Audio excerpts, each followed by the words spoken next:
So this 11-year-old girl takes it into her head to start making a newspaper. So she starts producing this little paper called the Penfield Extra. It had a great tagline, Little Nellie's Little Paper.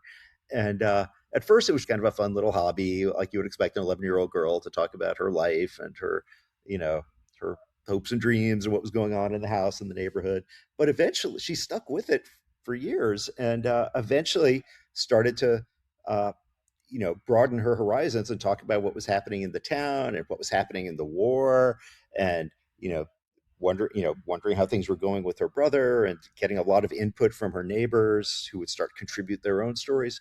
She eventually grew this little paper to a circulation of 3,000 and started to get written up in bigger papers. And she went up to Rochester and they kind of welcomed her as up and coming young newspaper. She called herself an editress, which is kind of a great term. And she was able to help support her family during this period. And she actually helped inspire a lot of other kids to start their own papers. It actually became a big movement in the 1870s and 80s, this phenomenon of what was called amateur papers, where a lot of teenagers in their bedrooms would get hold of these kind of cheap handheld presses that were starting to become popular